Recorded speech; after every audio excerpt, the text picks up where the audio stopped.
ఈరోజు ఈ వీడియోలో మనం let's look at the XAT syllabus ఏంటో చూద్దాం. కాలేజ్తో జాట్ అప్లై చేసుకోవచ్చు. XAT exam is on January 5th. Exactly మనకి 1 month టైం ఉంది. మిగతా క్వాంటిటేటివ్ యాప్టిట్యూడ్ కానీ, డేటా ఇంటర్ప్రిటేషన్ కానీ, లాజికల్ రీజనింగ్ కానీ, ఇంగ్లీష్ కానీ.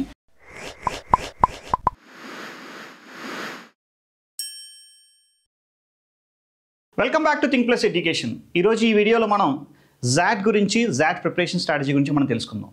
Today's date is December 5th. The XAT exam is on January 5th. Exactly మనకి 1 month time ఉంది. So ఈ 1 monthలో మనం జాట్ ఎగ్జామ్ ఎలా ప్రిపేర్ అవ్వాలి, ఎస్పెషలీ ఫర్ డెసిషన్ మేకింగ్ అనేది ఒక కొత్త సబ్జెక్ట్. క్యాట్ ఎగ్జామ్లో కానీ మిగతా ఎంట్రన్స్ ఎగ్జామ్స్లో కూడా ఎక్కడా లేదు ఇది. So we will discuss all about XAT exam in this video. Let start. So మనకి జాట్ ఎగ్జామ్ వచ్చేసి January 5th ఉంది. ఈరోజు December 5th. Almost we have 1 month time for this exam. So ఈ 1 monthలో ఒకసారి before we get to the discussions, let's see the XAT exam pattern ఎలా ఉంటుంది ఏంటో చూసుకుంటే, జనరల్గా మీకు క్యాట్ ఎగ్జామ్ తీసుకున్నప్పుడు మనకి 3 sections ఉంటాయి. క్వాంటిటేటివ్ యాప్టిట్యూడ్ ఒకటి, అండ్ సెకండ్ వచ్చేసి DI and data interpretation, logical reasoning, third వచ్చేసి వర్బల్ ఎబిలిటీ ఉంది.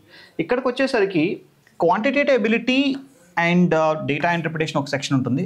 దీంట్లో మనకి 28 questions ఇస్తున్నాడు. And verbal ability and logical ability అంటే డేటా ఇంటర్ప్రిటేషన్ అండ్ లాజికల్ ఎబిలిటీని తీసుకొచ్చి క్యాట్ ఎగ్జామ్ ఉంది. ఇక్కడ డేటా ఇంటర్ప్రిటేషన్, ఇక్కడ లాజికల్ ఎబిలిటీ పెట్టాడు. సో ఇక్కడ 26 questions ఉన్నాయి. అండ్ కొత్తగా ఒక సెక్షన్ యాడ్ అవుతుంది. This is called decision making. Decision making is the game changer for the XAT exam. XAT ఎగ్జామ్లో డెసిషన్ మేకింగ్ ఏంటంటే మీ టైంని కిల్ చేస్తుంది, ఎక్కువ రాంగ్ అయ్యేటట్లు చూస్తుంది. Will discuss in further slides. దీంతోపాటు జనరల్ నాలెడ్జ్ క్వశ్చన్స్ ఒక 25 ఇస్తాడు. అండ్ ఇక్కడ 21 ఇవ్వచ్చు, ఒకసారి 22 కూడా ఇస్తూ ఉంటాడు. డెసిషన్ మేకింగ్లో 21 to 22 questions రావచ్చు. All together we have 100 to 102 questions వస్తాయి. సో ఈ 25 కాకుండా ఎస్ఏ రైటింగ్ కూడా ఉంటుంది. సో ఎస్ఏ రైటింగ్కి 25కి కలిపి చివరిలో మనకి 30 minutes టైం ఇస్తారు. ఇక్కడ మీరు టైం చూసుకుంటే జాట్ ఎగ్జామ్లో ఫస్ట్ 175 minutes మీరు ఎగ్జామ్ రాస్తారు. ఏ ఎగ్జామ్ రాస్తారంటే బేసిక్గా 3 sections సంబంధించిన ఎగ్జామ్ రాస్తారు. Decision making, verbal and logical ability, quantitative aptitude and data interpretation. So 175 minutes అయిపోయాక వాడు 5 minutes మనకి బ్రేక్ ఇస్తాడు. 5 minutes బ్రేక్ ఇచ్చి 5 minutesలో మీరు టైపింగ్ స్కిల్స్, టైపింగ్ ప్రాక్టీస్ చేసుకోవాలి. ఎందుకంటే నెక్స్ట్ 30 minutesలో మీకు ఏం చేస్తారంటే he gives you one essay ఇస్తాడు. దాంతోపాటు you need to answer all general awareness questions కానీ జనరల్ నాలెడ్జ్ క్వశ్చన్స్కి రెండింటికి కలిపి మనకి 30 minutes టైం ఇస్తాడు. అంటే మొత్తం టైం వచ్చేసి మనకి 175 + 5 180 + 30 210 minutes ఎగ్జామ్ టైం. ఈ 210 minutesలో ఫస్ట్ 175 minutes మీరు 3 sections ఎగ్జామ్ రాస్తారు. Next 5 minutes typing skills practice చేస్తారు. నెక్స్ట్ 30 minutesలో జనరల్ నాలెడ్జ్, దాంతోపాటు రిటన్ ఎబిలిటీ టెస్ట్, ఒక ఎస్ఏ రైటింగ్ కూడా ఉంటుంది. So this is XAT exam pattern. ఇక్కడికి వచ్చేసరికి టోటల్ నెంబర్ ఆఫ్ చాయిసెస్, ప్రతి క్వశ్చన్కి జనరల్గా క్యాట్ ఎగ్జామ్లో 4 choices ఉంటాయి. ఇక్కడ 5 choices ఉంటాయి. ఓకే, సో దీంట్లో ఇంట్రెస్టింగ్ థింగ్ ఏంటంటే మార్కింగ్ స్కీమ్లో చూసుకుంటే, మీరు మార్కింగ్ స్కీమ్లో ఒకసారి చూసుకుంటే మనం ఇక్కడ ఒక క్వశ్చన్ అంటే జాట్ ఎగ్జామ్ మార్కింగ్ స్కీమ్లో ఒక క్వశ్చన్ కరెక్ట్ అయితే +1 వస్తుంది, ఒక క్వశ్చన్ తప్పు అయిపోతే -0.25. ఒక క్వశ్చన్ వదిలేస్తే, in case if you're leaving any question out of the 76 questions, more than 8 questions వదిలేస్తే ప్రతి క్వశ్చన్కి 0.10 నెగిటివ్ మార్కింగ్ ఉంటుంది. It's an interesting marking scheme. General CAT ఎగ్జామ్లో ఎలాంటిది ఉండదు, కరెక్ట్ ఆర్ రాంగ్. సో వదిలేస్తే 8 questions కానీ ఎక్కువ వదిలేస్తే మాత్రం డెఫినెట్గా -0.1. జీకేలో మాత్రం నో నెగిటివ్, నువ్వు మొత్తం పెట్టేసిన ప్రాబ్లం లేదు. So this is the marking scheme for XAT exam. So let's look at the XLRI Jamshedpur target చేస్తున్న వాళ్ళకి. ఎగ్జాలరీ జంషెడ్పూర్ డిఫరెంట్ ప్రోగ్రామ్స్ ఉంటాయి. అసలు ఏ పర్సెంటైల్ వస్తే, ఏ స్కోర్ వస్తే ఏ పర్సెంటైల్ వస్తుంది అనేది కూడా ఒకసారి చూద్దాం. ఇక్కడ చూసుకుంటే we have taken the data of 2023, 2022, 2024. 99.5% రావాలన్నప్పుడు ఇక్కడ 47 స్కోర్ ఉంది, ఇక్కడ 42 స్కోర్ ఉంది 99.5%కి. 99%కి ఇక్కడ 43 స్కోర్ ఉంది, ఇక్కడ 37 ఉంది. Sometimes paper would be easier, paper would be difficult. ఇక్కడ 99 చూసుకుంటే 34 స్కోర్ ఉంది. అంటే పేపర్ డిఫికల్ట్గా ఉంటే ఆబ్వియస్లీ కట్ ఆఫ్స్ అనేవి తగ్గిపోతుంటాయి. పేపర్ ఈజీగా ఉంటే కట్ ఆఫ్స్ పెరిగిపోతాయి. ఈ సంవత్సరం క్యాట్ ఎగ్జామ్లో కట్ ఆఫ్స్ పెరిగినట్టు జాట్లో కూడా it depends on the level of the difficulty of the paper, right? So అంటే మీరు జాట్లో XLRI Jamshedpur main programme, HRM programme కానీ, బిజినెస్ మేనేజ్మెంట్ ప్రోగ్రామ్ కానీ. So there are 3 programs. Out of this 3 programs, 2 programs for the ఫ్రెషర్స్ని తీసుకుంటారు. ఒక్క programme మాత్రం 5 years experience ఉన్న వాళ్ళు మాత్రమే తీసుకుంటారు. మిగతా 2 programs మాత్రం ఎనీబడీ కెన్ అప్లై. సో దాంట్లో HRM is the best in the country. XLRI జంషెడ్పూర్లో HRM is the best in the country. అంటే హ్యూమన్ రిసోర్స్ మేనేజ్మెంట్ చేద్దాం ఎవరికైనా సరే, the number one college in India is obviously XLRI Jamshedpur, right? So 99+ target చేస్తే ఖచ్చితంగా మీకు you have a chance to get in to the XLRI Jamshedpur. 43, 45 score కన్నా ఎక్కువ రావాలి. All right, so let's look at the అసలు ఏ కాలేజెస్ ఏ scores accept చేస్తున్నాయా అన్న దానికన్నా ఫస్ట్ ఆఫ్ ఆల్ ఏ కాలేజ్తో జాట్ అప్లై చేసుకోవచ్చు. ఇంకొక పెద్ద ప్రాబ్లం నేను చెప్తున్నాను, క్యాట్ ఎగ్జామ్ అయిపోయింది. క్యాట్ ఎగ్జామ్ అయిపోయిన తర్వాత చాలామంది ఏం చేస్తున్నారంటే క్యాట్ ఎగ్జామ్ సరిగ్గా రాయిపోతే వదిలేస్తున్నారు. Please understand, XAT exam score అనేది almost 70 to 80 business schools accept చేస్తాయి ఇండియాలోని. మీ ఇన్ కేస్ మీకు ఏమైనా క్యాట్ ఎగ్జామ్ మీ సరిగ్గా రాయిపోయినా సరే, జాట్ ఎగ్జామ్ డేట్ ఉంది December 10th వరకు. Please do apply. It is accepting almost చాలా top class private business schools accept చేస్తున్నాయి. Don't give up. Next 1 month కొద్దిగా సీరియస్గా ప్రిపేర్ అవ్వండి. In case if you're the CAT is not did well, so just focus on the ZAT exam. So let's look at these ZAT score accepting colleges. ZAT score accepting colleges లో జనరల్గా మనం ఏమనుకుంటాం అంటే XLRI Jamshedpur ఒకటి and exam Bhubaneswar అనుకుంటాం. మీ cat score accept చేసే చాలా colleges Jat score accept చేస్తాయి, మీరు గుర్తుపెట్టుకోండి.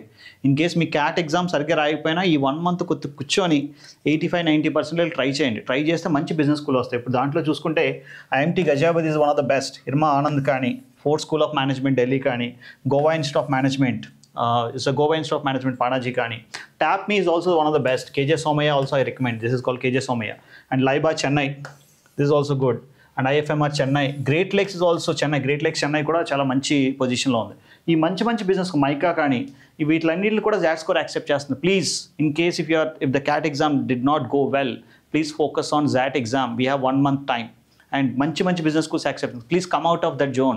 మీకు బాగా వచ్చినా సరే క్యాట్ ఇది రాయమని చెప్తాను, ఎందుకంటే సేఫ్ సైడ్ XLRI జంషెడ్పూర్ కానీ, ఎగ్జామ్ భువనేశ్వర్ కానీ ఇలాంటివి వచ్చినా సరే happily you can go. So let's look at the XAT syllabus ఏంటో చూద్దాం. క్యాట్ ఎగ్జామ్ సిలబస్ లాగే ఉంటుంది, కానీ డెసిషన్ మేకింగ్ అనే ఒక సెక్షన్ ఉంటుంది. మిగతా క్వాంటిటేటివ్ యాప్టిట్యూడ్ కానీ, డేటా ఇంటర్ప్రిటేషన్ కానీ, లాజికల్ రీజనింగ్ కానీ, ఇంగ్లీష్ కానీ యాజ్ ఇట్ ఈస్గా ఉంటుంది. ద ఓన్లీ థింగ్ ఏంటంటే కొద్దిగా ఇంగ్లీష్లోకి వచ్చేసరికి apart from verbal reasoning, apart from reading comprehension, they also focus on vocabulary and grammar. We will see that. So first quantitative aptitude చూసుకుంటే, quantitative యాప్టిట్యూడ్లో యాజ్ వీ డివైడెడ్ అర్థమెటిక్ ఉంటుంది, దీంట్లో number systems కూడా కలిపేసాం మనం. Next geometry and geometry, mensuration, coordinate geometry, trigonometry, all the geometry family. Next algebra and modern math and data interpretation. మీరు చూసుకుంటే ఇక్కడ క్లియర్గా మీరు అబ్జర్వ్ చేస్తే మీకు ఎక్కువ సెట్ ఆఫ్ క్వశ్చన్స్ ఎక్కడి నుంచి వస్తున్నాయంటే 2022లో కానీ, 2023లో కానీ, 2024లో కానీ 11 to 12 questions we're getting from the data interpretation. మీరు ఇక్కడ కూడా అర్థం చేసుకోవాలి, జాట్లో డేటా ఇంటర్ప్రిటేషన్ ఇచ్చాడు అంటే it's not just DI. Some times they give you quant based DI సెట్లు కూడా ఇస్తాడు. అంటే డెఫినెట్గా ఒక క్వాంట్ బేస్డ్ డిఐ సెట్ ఉంటుంది. అంటే క్వాంటిటేటివ్ యాప్టిట్యూడ్ నుంచి ఆల్మోస్ట్ 8 + 2 10, 10 + 3 13, 13 + 3 16, 16 ప్లస్ ఇక్కడ నుంచి ఒక 4 క్వశ్చన్స్ వస్తాయి. అంటే ఒక 20 క్వశ్చన్స్ ఓన్లీ క్వాంటిటేటివ్ యాప్టిట్యూడ్ నుంచి వస్తాయి. ప్యూర్ డేటా ఇంటర్ప్రిటేషన్ సెట్స్ 1-2 వస్తాయి. ఒక్కొక్కసారి ఏంటంటే 2-3 quant based data interpretation sets ఇచ్చేస్తాడు. బికాస్ అందుకు ఈ రెండింటిని కలిపాడు, క్వాంట్ అండ్ డిఐ. మీరు క్యాట్ ఎగ్జామ్లో ఇది ఒకటే ఒక సెక్షన్, ఇది plus logical reasoning second section కింద ఉంటుంది, right? So next arithmetic prepare అవుతున్న వాళ్ళు ప్లీజ్ అండర్స్టాండ్, జాట్ పేపర్ అనేది డెఫినెట్గా క్యాట్ పేపర్ కన్నా టఫ్గా ఉంటుంది. అండ్ టైం కూడా చాలా ఎక్కువ, 175 minutes టైం మీకు టైం ఇచ్చాడు. ఆల్మోస్ట్ క్యాట్ ఎగ్జామ్ చూసుకుంటే 2 hours ఎగ్జామ్ ఉంటుంది, 120 minutes, it's almost 175 minutes, 1 hour exam ఉంటుంది. అండ్ స్కోర్ కూడా మీకు ఒక్కొక్క క్వశ్చన్కి +1 చేసుకుంటే ఒక 45 to 50 స్కోర్ వస్తే it's a decent score, right? So the point I'm trying to make here is, మీరు అర్థమెటిక్ ప్రిపేర్ అవుతున్నప్పుడు క్యాట్ ఎగ్జామ్ ప్రిపేర్ అయినట్టు లేదా స్నాప్ ఎగ్జామ్ ప్రిపేర్ అయినట్టు కాకుండా కొద్దిగా డిఫికల్ట్ క్వశ్చన్స్ ప్రాక్టీస్ చేయాలి. డిఫికల్ట్ క్వశ్చన్స్ ప్రాక్టీస్ చేస్తేనే ఇక్కడ అర్థమెటిక్ కానీ, జామెట్రీ కానీ ఆన్సర్. ఈజీ క్వశ్చన్స్ ఉంటాయి, ఒక 4 or 5 ఉంటాయి, but definitely you should have upper edge ఉండాలి. అంటే అడ్వాన్స్ లెవెల్ క్వశ్చన్స్ ఎక్కువ ప్రాక్టీస్ చేయాలి, అర్థమెటిక్ కానీ, జామెట్రీ కానీ, ఆల్జీబ్రా కానీ, రైట్? సో వెయిటేజ్ చూసుకుంటే the first preference is given for DI. ఖచ్చితంగా డిఐ సెట్స్ రోజుకి 2 to 3 డిఐ సెట్స్ ప్రాక్టీస్ చేయండి. నాకు తెలిసినంత వరకు నేను చెప్పేది అంటే last 6 to 7 years XAT papers ప్రతిది కూడా కంప్లీట్ చేయండి, ఏది వదలొద్దు, ప్రతి సెట్ కంప్లీట్ చేయండి. Because you will get an idea and orientation వచ్చేస్తుంది, ఓకే జాట్ పేపర్స్ ఎలా ఉన్నాయి. ఎవ్రీడే కూర్చొని ఒక సెట్ అయినా అంటే ఒక సెక్షన్ కూర్చొని క్లియర్గా సాల్వ్ చేసినా సరే you will get an idea how the XAT paper looks. దాంతోపాటు మాక్ ఎగ్జామ్స్ కూడా రాసుకోవడం మంచిది. సో డిఐ మాత్రం వదలదు. If you're aspiring for XLRI Jamshedpur, definitely don't leave DI. So దీంతో పాటు అర్థమెటిక్ ఉంది, అర్థమెటిక్ 8 questions వస్తున్నాయి, జామెట్రీ 2 to 3 questions వస్తున్నాయి, ఒకసారి 2 వస్తాయి, ఒకసారి 3 వస్తాయి, ఆల్జీబ్రా కూడా అంతే 3 to 4 questions వస్తున్నాయి, okay? So when you're starting a game please make sure DI you are not leaving if you're aspiring for the top class college. And DI తర్వాత arithmetic importance ఇవ్వండి. మిగతా జామెట్రీ, ఆల్జీబ్రా, మోడర్న్ మ్యాథ్ మీరు వదిలేసినా పర్లేదు, మీకు వచ్చినంత కూడా చేసిన పర్లేదు. 2 areas మాత్రం చాలా సీరియస్గా ఫోకస్ పెట్టండి, right? So now let's look at the next section. As I mention verbal ability and logical ఎబిలిటీలో మనకి లాజికల్ ఎబిలిటీ క్వశ్చన్ చాలా తక్కువ ఇస్తుంటాడు, కానీ గ్రామర్ బేస్డ్ క్వశ్చన్స్ ఒక 2-3 వస్తున్నాయి. దాంతోపాటు వొకాబులరీ బేస్డ్ డబుల్ ఫిల్లర్స్ కానీ, సింగిల్ ఫిల్లర్స్ కానీ, 3 ఫిల్లర్స్ కానీ, అంటే ఒక సెంటెన్స్లో కొన్ని వర్డ్స్ని ఇన్స్క్రైబ్ చేసి ఇస్తూ ఉంటాడు. మనం ఏది పెడితే కరెక్ట్ ఆన్సర్ అవుతుందో చూసుకోవాలి. And will see some example questions and will also see one video on these things. And 2023లో చూసుకుంటే 5 క్వశ్చన్స్ వచ్చినాయి, 2024లో చూసుకుంటే 4 క్వశ్చన్స్ వచ్చాయి. ఏంటిది? Vocabulary and grammar based questions. Grammar ఒక 2-3 వస్తాయి, and vocabulary based questions double filler, single fillers ఇవన్నీ కూడా ఒక 2-3 క్వశ్చన్స్ వస్తాయి. వర్బల్ రీజనింగ్ అంటే మనకు ఆల్రెడీ క్యాట్ ఎగ్జామ్లో ఉంది. If you look at parajumbles కానీ, పారా కంప్లీషన్స్ కానీ, థీమ్ ఆఫ్ ద పాసెస్ కానీ, all these kind of things comes under the verbal reasoning. You already practice. Reading comprehension interesting thing ఏంటంటే జాట్లో ఒకసారి poems ఇచ్చేస్తూ ఉంటాడు. మీరు కావాలితే చెక్ చేసుకోండి, లాస్ట్ 3-4 ఇయర్స్ పేపర్స్లో చిన్న పోయమ్స్ ఉంటాయి. అంటే ఇంగ్లీష్ లాంగ్వేజ్ని ఒక డీప్గా టెస్ట్ చేస్తుంటారు. కొంతమంది పోయమ్స్ చూసి భయపడిపోతుంటారు, పోయమ్స్ ఏంటని, రైట్? కావాలితే వదిలేసాను పోయమ్స్, మిగతావి ఆన్సర్ చేసుకోండి. And so definitely 14 to 15 questions వస్తున్నాయి. లాస్ట్ 3 ఇయర్స్లో డేటా తీసుకుంటే ఇక్కడ 15, ఇక్కడ 15, ఇక్కడ 14 ఉంది. So that is for the verbal and logical ability. ఇక్కడ నా స్ట్రాటజీ ఏంటంటే, what I suggest for verbal ability, me cat already రాశారు కాబట్టి ఇంకొక ఇంపార్టెంట్ థింగ్ గుర్తుపెట్టుకోండి. మీకు 99 జాట్లో రాలేదు అని జాట్ రాయడం అనేది, నాకు ఎలాగ జాట్ చాలా టఫ్గా ఉంటుంది. అండ్ ఇది ఒక పెద్ద ఇల్యూజన్ ఏంటంటే, బయట క్యాట్ రాస్తారు, క్యాట్ రాలేదు, క్యాటే రాలేదు, నాకు జాట్ ఏం వస్తుందని. పాయింట్ ఏంటంటే, నీ క్యాట్లో 99 రాకపోయినా, జాట్లో 99 రాకపోయినా, ప్లీజ్ అండర్స్టాండ్, నీకు జాట్లో 85 వచ్చినా సరే చాలా మంచి బిజినెస్ స్కూల్స్ ఉన్నాయి. As I discussed earlier, there are some of the business schools I mentioned. I'll also put the list of the business schools. So separately అసలు జాట్ ఏ బిజినెస్ స్కూల్స్ యాక్సెప్ట్ చేద్దాం, మనం video చేద్దాం. కావాలి మినిమం 85% తెచ్చుకున్నా సరే you will get the very good score. కావాలి check చేద్దాం అసలు 85% ఎంత రావాలని చూసుకుంటే, ఇక్కడ 85%కి, సో 85%కి ఎంత రావాలి మనకి? 20, ఇక్కడ 29 మార్క్స్ రావాలి. అంటే అవుట్ ఆఫ్ 29, ఇక్కడ 23, ఇక్కడ 85%, 21. సో మీకు జాట్లో 85 వచ్చినా, క్యాట్లో 85 వచ్చినా, కామన్ బిజినెస్ స్కూల్స్ చాలా ఉంటాయి. క్యాట్ ఎంత పెద్ద ఎగ్జామ్, జాట్ కూడా అంతే పెద్ద ఎగ్జామ్, కానీ చాలామంది వదిలేస్తారు, ఇది టఫ్గా ఉంటుంది, అదే రాలేదని. సో ప్లీజ్ అండర్స్టాండ్, జాట్లో 85 వచ్చినా మీరు మంచి బిజినెస్ స్కూల్స్ అప్లై చేసుకోవచ్చు. So now let's see here. Okay, and the third section is decision making. So decision మేకింగ్లో 2 రకాల సెట్స్ వస్తాయన్నమాట. ఒకటి ఏంటంటే and numbers and basic arrangement based, numbers and basic arrangement based. 2 ఏంటంటే ప్యూర్ సబ్జెక్టివ్ బేస్డ్. ఇప్పుడు example ఇక్కడ చూసుకుంటే కాంప్లెక్స్ అరేంజ్మెంట్స్ అని ఒకటి ఇచ్చాడు, కండిషనింగ్ అండ్ గ్రూపింగ్ అని ఒకటి ఇచ్చాడు, అండ్ అజంప్షన్స్ ఒకటి ఇచ్చాడు, సిచ్యువేషన్స్ ఇచ్చాడు, అనలిటికల్ రీజనింగ్ ఇచ్చాడు, డేటా అరేంజ్మెంట్. మీరు డెసిషన్ మేకింగ్ చేసేటప్పుడు చాలామంది చేసే పెద్ద మిస్టేక్ ఏంటంటే ప్రతి క్వశ్చన్ దగ్గర ఆగిపోతారు. మీరు ప్రిపేర్ అయ్యేటప్పుడు అప్పుడే సెగ్రిగేట్ చేయండి, 2 రకాలుగా సెగ్రిగేట్ చేయండి. ఒకటి ఏంటంటే ఏది కండిషనింగ్ అండ్ గ్రూపింగ్ కానీ, కేస్లెట్స్ కానీ, లేకపోతే అనలిటికల్ రీజనింగ్ కానీ, డేటా అరేంజ్మెంట్స్ కానీ, అంటే ఇలాంటివి I filter it out. I just okay, data arrangement based సెట్లు కానీ, అనలిటికల్ రీజనింగ్ కానీ, లేకపోతే కండిషనింగ్ అండ్ గ్రూపింగ్ కానీ, ఇలాంటి కైండ్ ఆఫ్ థింగ్స్ ఫస్ట్ చేయండి. సిచ్యువేషన్స్ కానీ అజంప్షన్ బేస్డ్ క్వశ్చన్స్కి ఫస్ట్ వెళ్ళిపోయారా మీరు దొరికిపోతారు. ఎందుకంటే అవి ఆన్సర్ చేయాలనిపిస్తుంది, కరెక్ట్గా ఆన్సర్ కూడా రాదు. సో డెసిషన్ మేకింగ్లో మీరు 2 రకాలుగా, మళ్ళీ చెప్తున్నాను, 2 వేస్లో బ్రేక్ చేయండి మొత్తం. మీరు ఒక పేపర్ తీసుకుని అనాలిసిస్ చేయండి. కొన్ని ఏంటంటే కండిషన్ చెప్తాడు, వీడు వెళ్తే వీడు వెళ్ళకూడదని, లేకపోతే ఒక సిచ్యువేషన్లో అరేంజ్మెంట్ చెప్తూ ఉంటాడు, లేదా ఒక 5 మెంబర్స్ ఒక ప్లేస్కి వెళ్తున్నారు, వీడి తర్వాత వీడు వెళ్ళాలని. ఈ కైండ్ ఆఫ్ థింగ్స్ చెప్పిన ఏదైనా సరే మీరు చేసుకోవచ్చు. అంటే కొద్దిగా టెక్నికల్గా ఉన్నాయి చేయండి. Situation based, subjective based things మీరు దొరికిపోతారు. ఎగ్జాంపుల్ ఒక క్వశ్చన్ చెప్తాను. కోవిడ్-19 వచ్చింది. కోవిడ్-19 వచ్చినప్పుడు చాలామంది చిల్డ్రన్ పేరెంట్స్ వాళ్ళు ఫీజులు కట్టలేకపోతున్నారు. ఫీజులు కట్టలేకపోయినప్పుడు school management is facing a crisis of not able to pay the salaries of the teachers. ఇది ఒక సిచ్యువేషన్. ఈ సిచ్యువేషన్లో పేరెంట్స్ సిచ్యువేషన్ అర్థం చేసుకొని మనం ఇమీడియట్గా ఫీజెస్ అడగలేం.